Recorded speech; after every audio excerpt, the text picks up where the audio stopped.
Hello guys, तो आज हम स्टार्ट करेंगे यूपीएससी के बारे में। यूपीएससी से हम आज पढ़ेंगे ज्योग्राफी। पहला सब्जेक्ट हमने उठाया ज्योग्राफी का, और मैं खुद स्टूडेंट हूँ तो मुझे पता है कि बहुत सारी डिफिकल्टीज हमें फेस करनी पड़ती है। कौन सी बुक चूज करें, कौन सी बुक चूज ना करें, क्या पढ़े क्या ना पढ़े, कहाँ से स्टार्ट करें। मैं अपना एक एक टॉपिक आपको ज्योग्राफी का स्टार्टिंग से स्टार्ट करके लास्ट तक लेके जाऊंगी। इस वीडियो में आप लास्ट तक बने रहे, क्योंकि इस वीडियो में हम बात करेंगे। फर्स्ट ऑफ ऑल हमारे जानना ये जरूरी है कि हमारा सिलेबस क्या है। बहुत से बच्चों को यही नहीं पता होता कि सिलेबस है क्या। हमें अपना सिलेबस अपनी टिप्स पर रटा हुआ होना चाहिए। तो गाइस, ये आपका आज का होमवर्क है कि आप अपना जो सिलेबस है उसको जरा एक बार पढ़ लें, और हो सके तो बार बार पढ़ें। 3 बार 4 बार डेली आप एक बार रात में सोने से पहले वो सिलेबस देख लो, जिससे आपको कई दिनों बाद तो याद हो ही जाएगा। इससे फायदा हमें ये होगा कि जब हम करंट अफेयर्स में उस टॉपिक को देखेंगे तो हम सोचेंगे अच्छा ये वाला टॉपिक ये तो हमारे यूपीएससी का है, तो हम उसको पढ़ सकते हैं इजीली। सो प्लीज आप सिलेबस तो जरूर एक बार पढ़ लीजिएगा ध्यान से। आज हम अपने स्टार्ट करने जा रहे हैं ज्योग्राफी का, कि ज्योग्राफी कहाँ से स्टार्ट करनी कहाँ से नहीं करनी है, वो आज हम देख लेते हैं। सो गाइस, आज हम ज्योग्राफी स्टार्ट करेंगे अपनी फिजिकल ज्योग्राफी से। पहले हम स्टार्ट करेंगे फिजिकल ज्योग्राफी से, और फिजिकल ज्योग्राफी के अंदर हम पढ़ेंगे कि अर्थ क्या है, सोलर सिस्टम क्या है, यूनिवर्स क्या है। अर्थ के बारे में पढ़ेंगे कि अर्थ से रिलेटेड क्या क्या चीजें, अर्थ की शेप क्या है क्या नहीं है, पूरा मतलब अर्थ के बारे में पढ़ेंगे, सोलर सिस्टम यूनिवर्स के बारे में। फिर हम आएंगे जियोमॉर्फोलॉजी, मतलब कि लिथोस्फेयर, जहां पे हम land outer layer of earth के बारे में बात करेंगे। फिर आता है हमारा क्लाइमेटोलॉजी, जो कि एटमॉस्फेयर के बारे में हम बात करेंगे, यहाँ पे गैसियस एलिमेंट्स वगैरह के बारे में। ओशिनियोग्राफी, हाइड्रोस्फेयर जो कि वाटर से रिलेटेड है, तो यहाँ पे हम वाटर के बारे में बात करेंगे। And biogeography. ना व्हाट इज बायोजियोग्राफी? बायोजियोग्राफी का मतलब होता है geomorphology plus climatology is equal to biogeography, यानी कि इन तीनों का देख रहे गाइस आप, इन तीनों को प्लस कर देंगे। जहां पे लाइफ एग्जिस्ट है means interaction of all the above 3, this is called biosphere. तो आज हम अपना स्टार्ट करेंगे पहला टॉपिक अर्थ, और अर्थ से पहले हम जान लेते हैं कि ज्योग्राफी क्या है।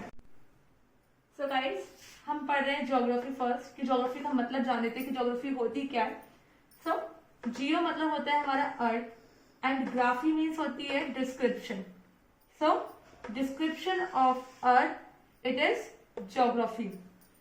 फादर ऑफ ज्योग्राफी किसे कहते हैं? फादर ऑफ ज्योग्राफी इज इराटोस्थेनेस, जो कि हमारे थे Greek philosopher. Okay, so basically geography है क्या?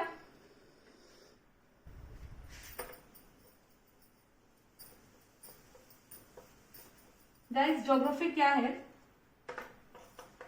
Study of places and relationships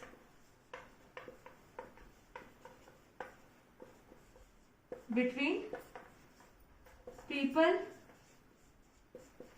and their environment।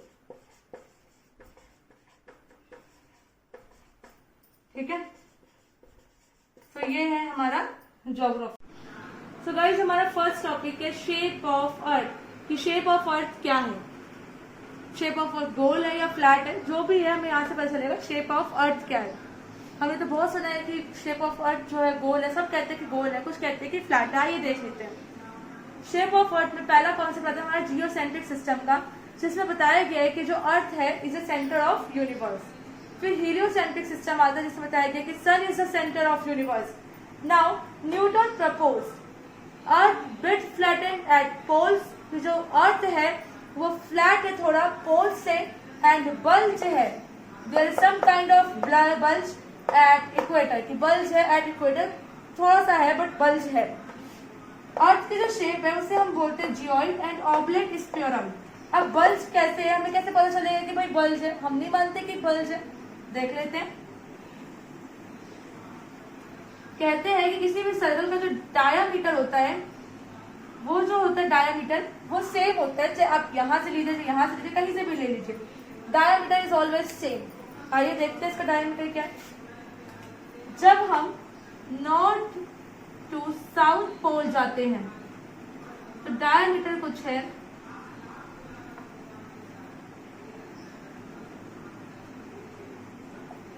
ठीक है। और जब हम इक्वेटर का डायमीटर देखते हैं तो वो कुछ है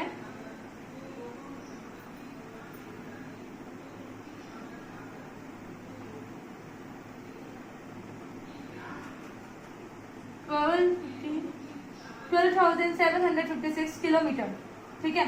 तो अब डायमीटर तो सेम होना चाहिए, फिर यहाँ पे 44 किलोमीटर का फर्क क्यों आ रहा है? क्योंकि भाई साहब यहाँ से अर्थ जो है वो थोड़ी बल्ज है और यहाँ से जो है वो थोड़ा फ्लैट है। यहाँ पे बल्ज है, यहाँ पे फ्लैट है।